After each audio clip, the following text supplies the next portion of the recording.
welcome back. Dr. McDonald here, continuing our discussion on cellular structure and function. Only today we're going to focus on prokaryotic cells or bacteria. In our first lecture on cell structure and function, we focused on eukaryotic cells. Those are the cells that primarily make up the different cells of the human body.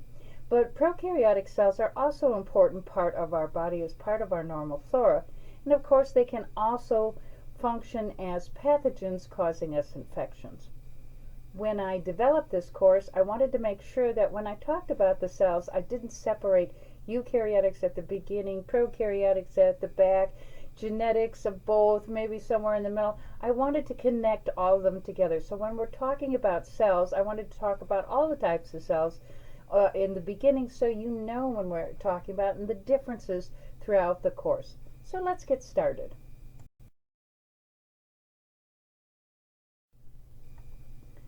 What's in a living cell? Well, as we've already learned, cells share some common characteristics and they have a basic shape.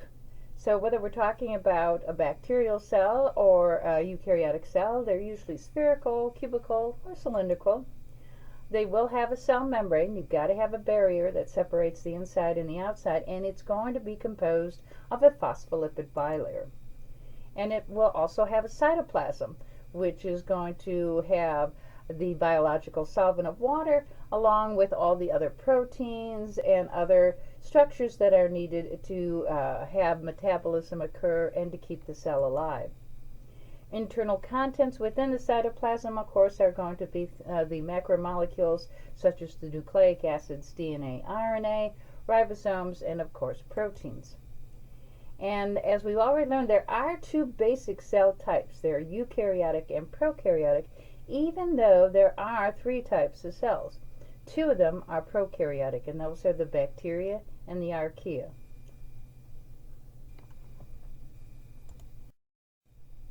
As we learned in the earlier lecture, eukaryotic cells comprise a lot of organisms on our planet. Ourselves, humans, animals, plants, fungi, and even protozoa. The first major difference we found between eukaryotic and prokaryotic cells is the presence of membrane-bound organelles that will compartmentalize the actual different functions of a cell so that they're not all just kind of jostled in the middle. And they, very importantly, have a double membrane-bound nucleus composed of DNA that's in the form of chromosomes. However, prokaryotic cells are a lot simpler. They make up the two cell types, bacteria and archaea. They do not have a nucleus or any other membrane-bound organelles. So there really is a lot less to learn.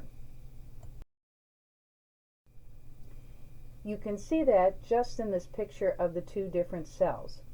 If you take a look here on the left, this is a prokaryotic cell. And you see that if we go into the inside, all you're seeing is some DNA and proteins and stuff like that all kind of jostled together in a mix. And that's basically it. It has a number of layers that separates it, the outside from the inside I should say, and a number of structures that allow it to adhere to surfaces and or move. But then you look at an animal cell such as ours and you see all the membrane-bound organelles which contain the separate functions of a cell. So we've got the complex nucleus here, we have the mitochondria supplying energy, this endoplasmic reticulum, or this would more likely be the Golgi that I have my little thing in. Here's the endoplasmic reticulum. And so you can see the prokaryotic cells are considerably simpler. However, it shares many of the same characteristics of living cells as do eukaryotic cells. In other words, they have heredity. They are able to transfer the DNA to their next generation.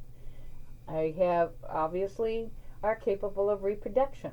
The genome is composed of DNA in both eukaryotes and prokaryotes. And even the prokaryotes in some cases can produce offspring sexually. Growth, of course, whether you're talking about eukaryotic cells or prokaryotic cells, is referring to an increase in cell number. They can undergo development. In other words, if something happens to change their environment. They can change expressions of the genome during their lifespan. They have to metabolize, they have to bring nutrients in, get energy, then build the various components of the cell. And these are all regulated and performed by the enzymes, which are the proteins.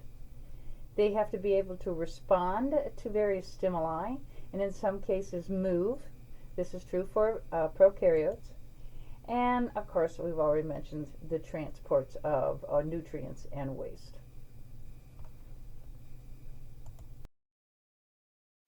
This figure is just a representation of the different characteristics of a living cell.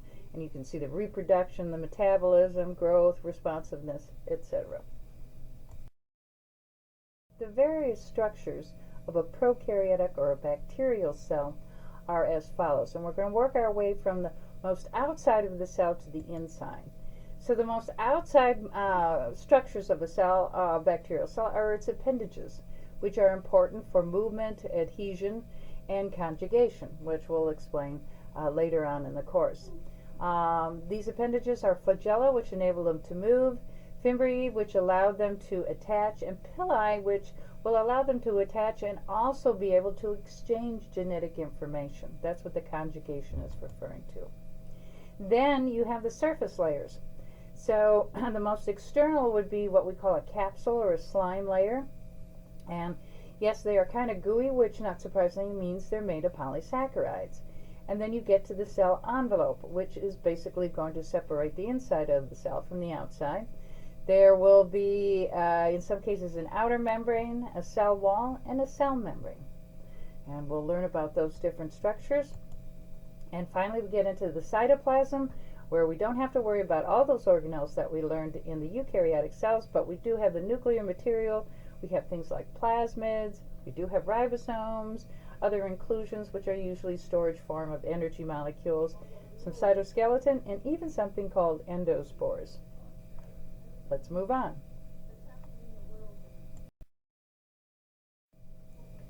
This figure then is a very nice figure because it shows you all the different structures of the prokaryotic cell, and it describes them. What I usually try to do is I can sometimes figure out how to get this where it's not labeled, put that on, and then you can practice learning these different parts by putting it in. So keep your eye out for that. I will try to put that in. But this is just a nice summary that you can look at once you're done listening to this and trying to put it all together. Let's start with the appendages then. And we'll start with the largest of them, the flagella. Flagella is actually plural, flagellum is the singular. Anyway, flagella in a bacterium actually spins like a boat propeller. It rotates 360 degrees, and of course what it's doing is providing motility for the cell. Now, not all bacteria have a flagella, but when they do have it, we can use them to identify one bacteria from another. And I'm sorry about that little noise, but I couldn't resist. This is showing you how the bacteria can move very quickly as a result of having the flagella. Every now and then I have little sounds like this, so just be prepared. Fimbriae, like flagella, are made of proteins, but they're not long and they don't provide movement. They're very short and they're sort of like hair-like, as you see in the picture to your right. And they come from the surface, of course, and they help the organism attach to other cells and other surfaces. If you look over here on the lower right, you see an electron micrograph looking at the bacteria attaching to the intestinal microvilli in the human cat. And so this is one of the ways they're able to attach. Now, in the chapter on prokaryotes, I guess we're missing the sound on the slide talking about one of the appendages that prokaryotes can have, and these are referred to in plural as pili or pilus as a singular. They're tubular structures, and very nicely we name the protein that makes them up pilin, so we wouldn't forget.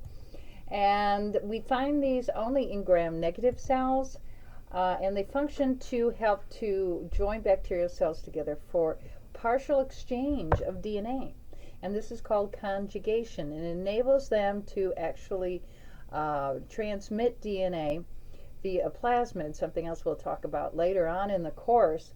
And a lot of these plasmids that are found in bacteria have enzymes for, guess what? Antibiotic resistance. So understanding about pili actually does have a lot of practical applications.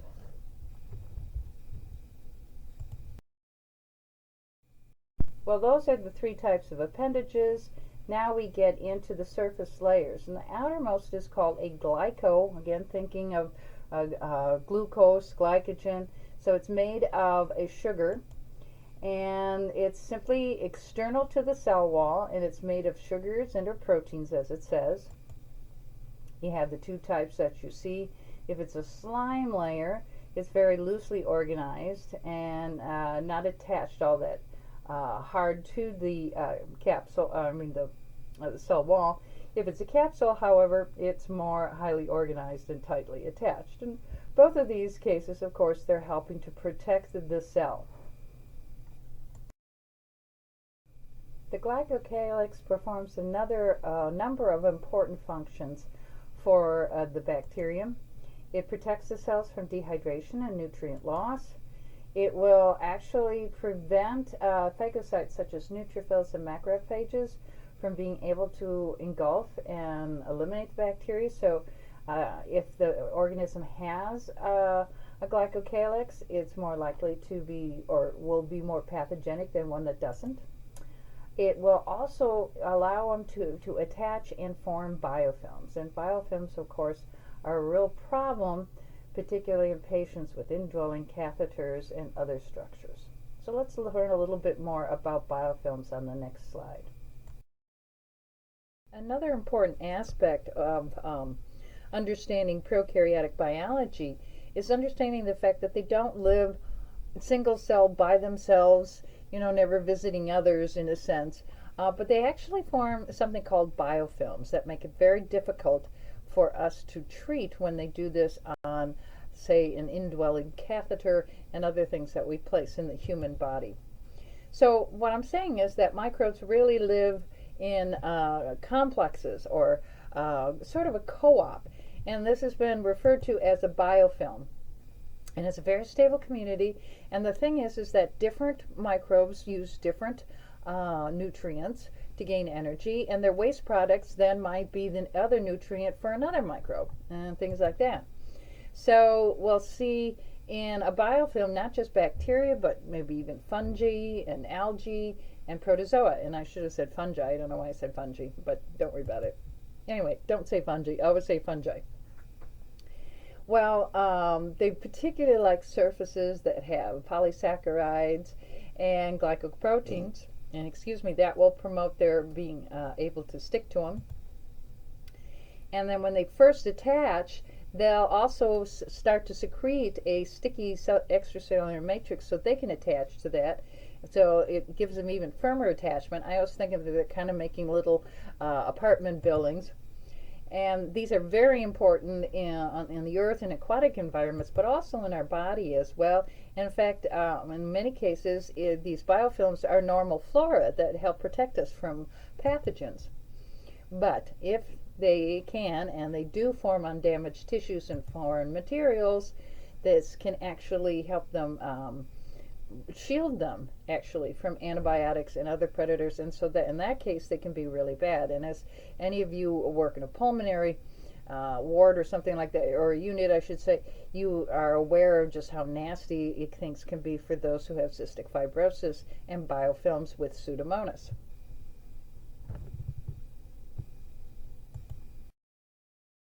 And this slide is just showing you what it actually looks like. You could see here on the left the surface of a catheter, and we're looking at some of the fungal cells, and these much smaller ones are the staph that can do it. Here is another electron micrograph showing you this against surfaces, and this is just a picture giving you a sense of how these things form and then how they can protect them.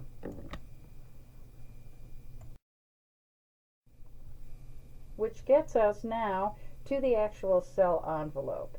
And the cell envelope is the external covering. It's separating the inside from the outside of the cell. It's composed of two basic layers. They will all have a cell wall and a cell membrane. Some of them will have a cell membrane external to the cell wall, and we'll talk about those differences as gram-positive and gram-negative bacteria. The cell envelope, of course, is going to be important to keep the cell together, maintain its integrity. And there are two different types of bacteria or cell walls demonstrated by the gram stain, and the different colors are indicating the colors that they would appear on the gram stain depending on the cell wall type they have.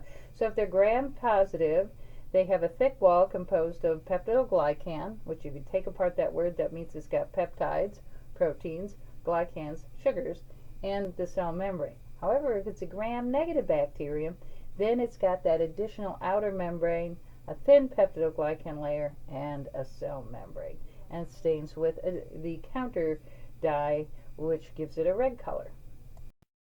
So let's talk about the structure of cell walls in a little bit more detail. Its function, of course, is to prevent lysis due to osmotic pressure. So if water gets into the cell will want to swell, but it's going to prevent this because it's very rigid. And so it's also determining the cell shape. Peptidoglycan, as I've already said, is the primary component.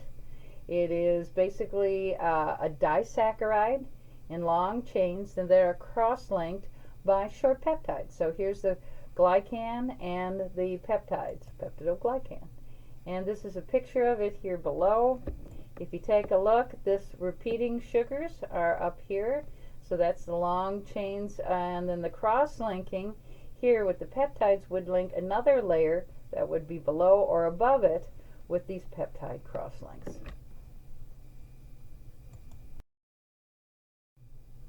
The gram-positive cell wall is mostly a very thick layer of peptidoglycan. Don't worry about the nanometers, but that's pretty thick in the molecular world.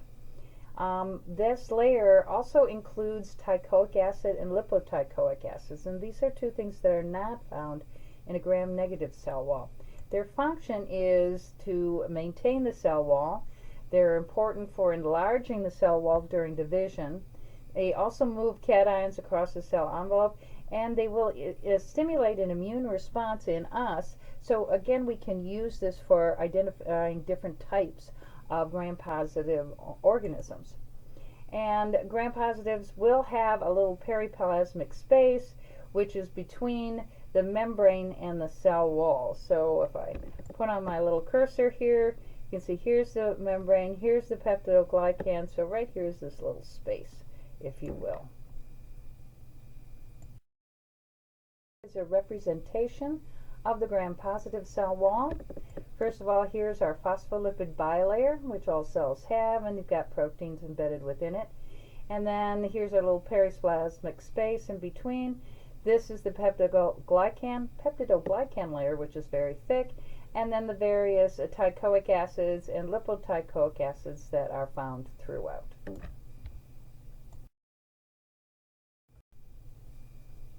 On the other hand, the gram-negative cell wall has an additional layer to it. In fact, it has what we call this outer membrane, which contains a substance that we refer to as lipopolysaccharide, or LPS for short. But the name lipopolysaccharide is telling you what it's made out of. It's made out of lipids and sugars. So it's also referred to as endotoxin because it induces inflammation when this endotoxin is released from the cell.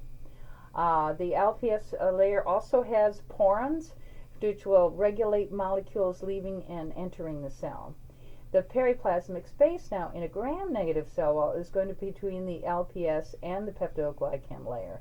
There's a thin layer of peptidoglycan and then the inner membrane. So using my little cursor, here is the outer membrane, here is the peptidoglycan, here's the cell membrane, and of course the periplasmic space would be between there, which you can also see here. They're putting it between this one. All right.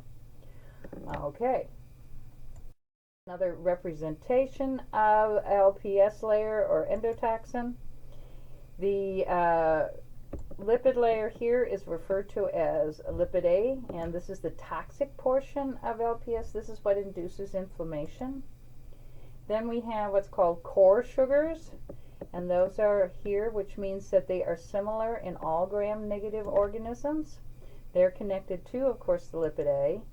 And then you have these O sugars that stick out the furthest, and they'll differ from one strain of bacteria to another, and so we use them for identification purposes. If we then compare the two structures side by side, as you see here, on the left, we've got the gram-positive with the thick layer of peptidoglycan and the teichoic acid sticking out. And then on the right, we have the gram-negative, which has the inner membrane, the thin layer of peptidoglycan, and the outer membrane of LPS.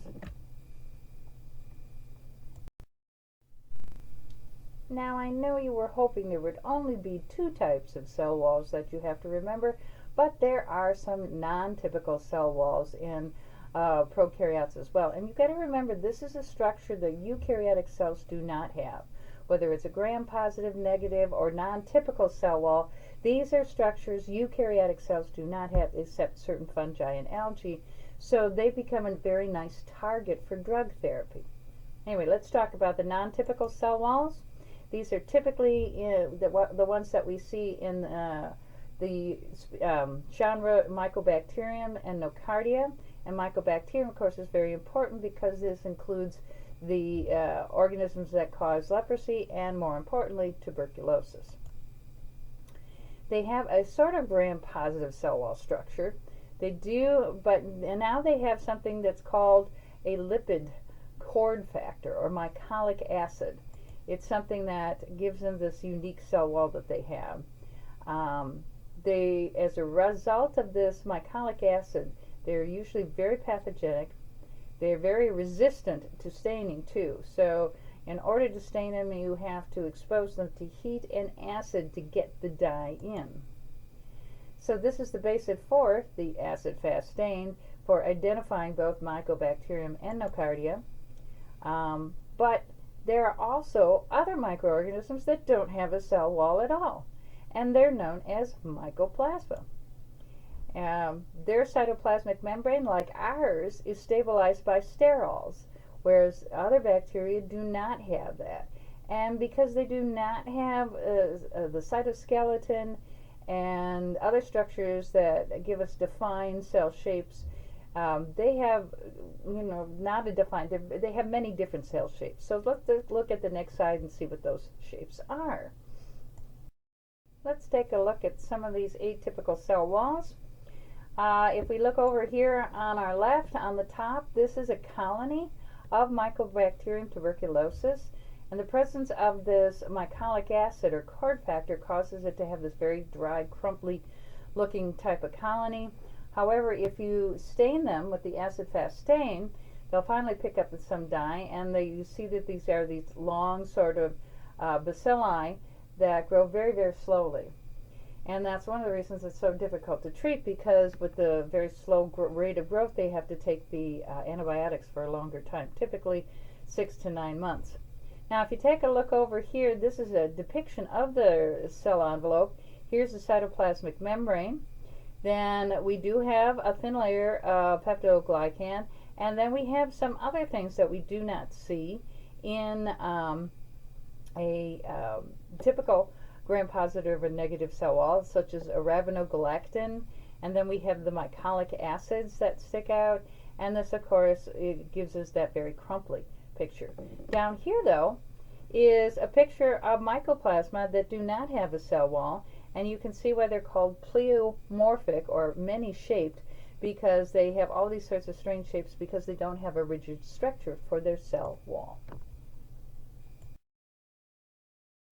Which gets us finally to looking at the structure of the cell membrane in prokaryotic cells. Again, it's going to be a phospholipid bilayer with proteins embedded in it, the classic fluid mosaic model. Functions are going to be the same. However, this is going to be a site for energy reactions and synthesis in prokaryotic cells as opposed to eukaryotic cells, because it's the only membrane present. Okay? And we'll talk more about that next week in week 2. The passage of nutrients into the cell and the discharge of waste, again, transport proteins are going to be present in the cell membrane. Nutrient processing, and again, it's going to be a semi-permeable membrane that's selective. The selective permeability, of course, is going to prevent the passage of polar charged molecules, small and large, and the glycocalyx and the cell wall prevent large molecules, both polar and nonpolar. So you can see how the cell membrane and the glycocalyx can help to protect the cell. This again is just another figure giving you a representation of it. So if we take a look at the cytoplasmic membrane, we've got the phospholipid bilayer, and then we have proteins, and we have other filaments and transport proteins and all these good things. And here's glycoproteins sticking out, all those wonderful things that we have mentioned. And we'll be talking more about next week. The question then becomes, what's left on the inside of the cell? Obviously, we're going to have the cell cytoplasm, and just like in a eukaryotic cell, it's not, sloshing around, very fluid. It's very dense. It's more of a gel-like solution, which of course is going to have the macromolecules. So we're talking about sugars, amino acids, and salts. 70-80% of it's water, so it's a solvent structure. Instead of having a nucleus, it has a nucleoid. It's a chromosome. There's some major differences though. It's, instead of being a diploid cell, it only has a single chromosome, and instead of in a linear form, it's in a circular form. So it's a single circular. It's double-stranded DNA, however, and again, that's the molecules that's storing all the information for the RNA molecules and proteins. But they have something else in the cell that most eukaryotic cells do not have, and that's a plasmid. And a plasmid is another bit of small circular double-stranded DNA. It's not essential to the bacterium, but its presence typically will give the bacteria some extra genetic traits that may make it, for example, resistant to antibiotics. And we can use the plasmids to study different proteins and stuff by putting the gene for a protein into the plasmid, okay? And then we get the plasmid into the cell, the protein makes the cell, and we see what happens. Other things present in the cytoplasm, of course, are going to be bacterial ribosomes. They're going to have a slightly different size structure. They're composed of 60%. Let's start that over.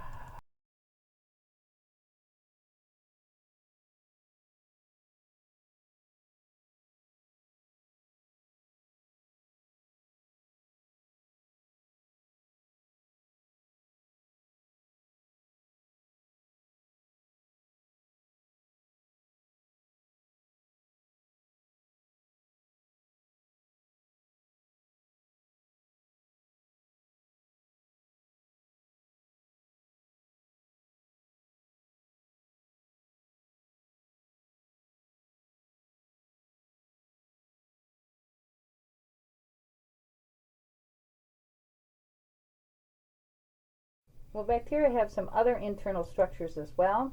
They have what we call inclusion bodies or granules.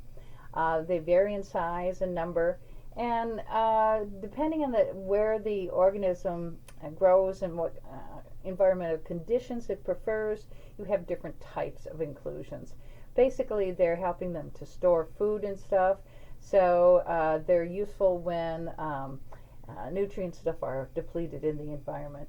And you can just see some pictures down here of some rather large inclusions in this one and smaller ones. These are actually magnetic particles in that one on the lower right. Bacteria do have a cytoskeleton, not as extensive, of course, as eukaryotic cells. Again, they're going to be made of proteins. Some of them do, of course, have a little bit of actin filaments, as you can see here, because they're staining with an antibody that has a fluorescent dye attached, and it binds to the filaments and then fluoresces, and you can actually see the structure.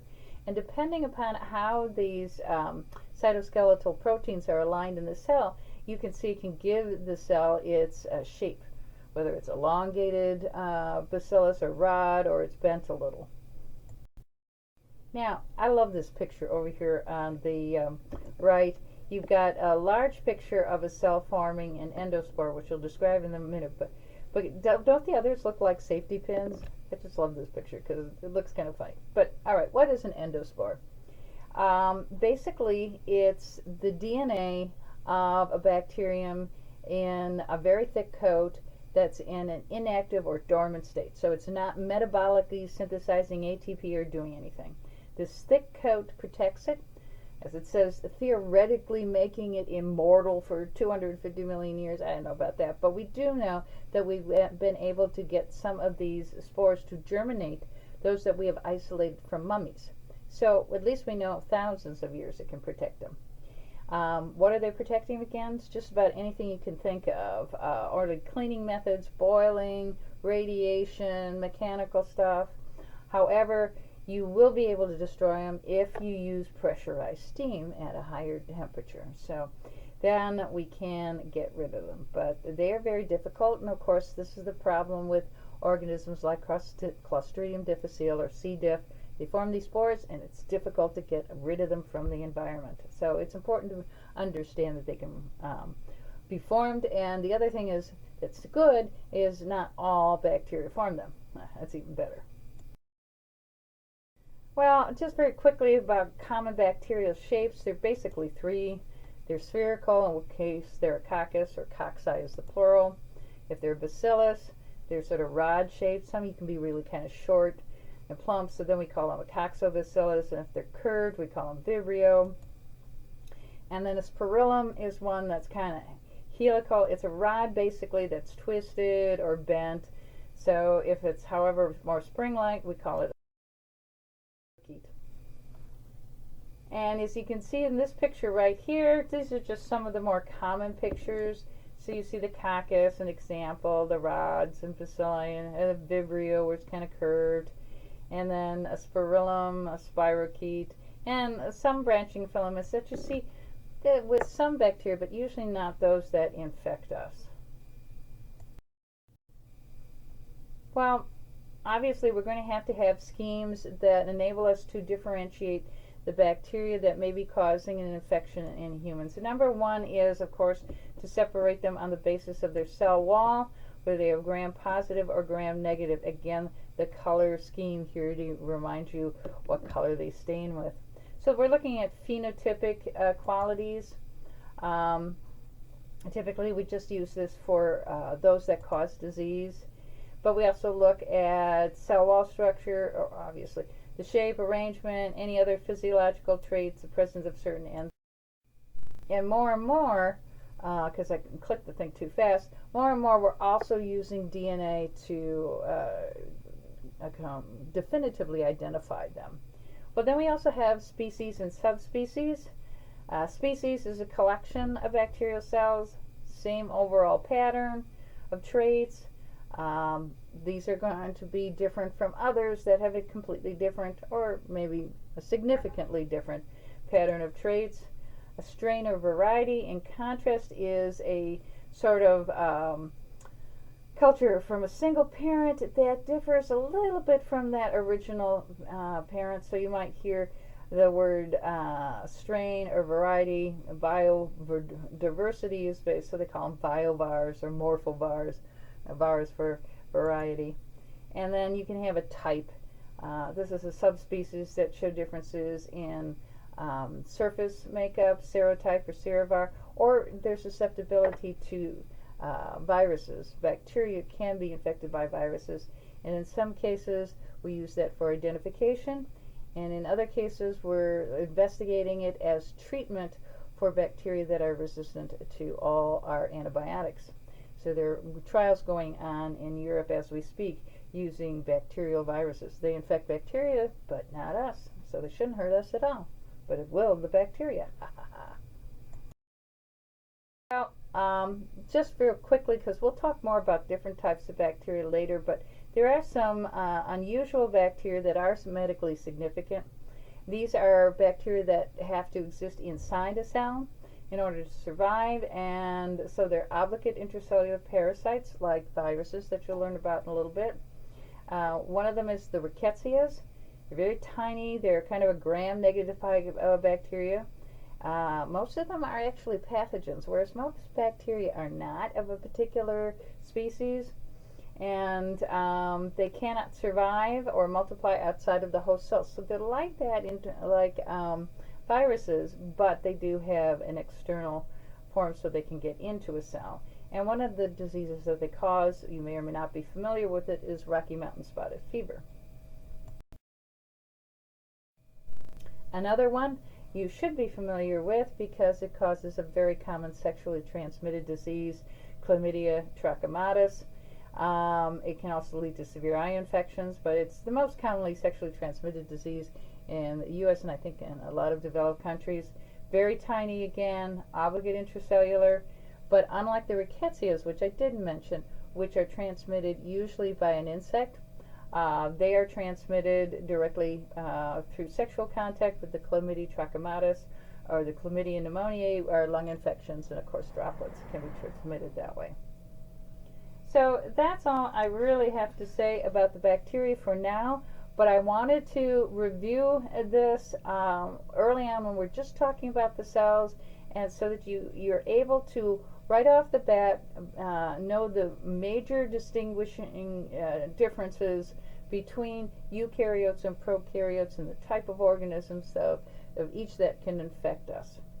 So the last lecture in this week, of course, is on viruses, and I will talk to you then.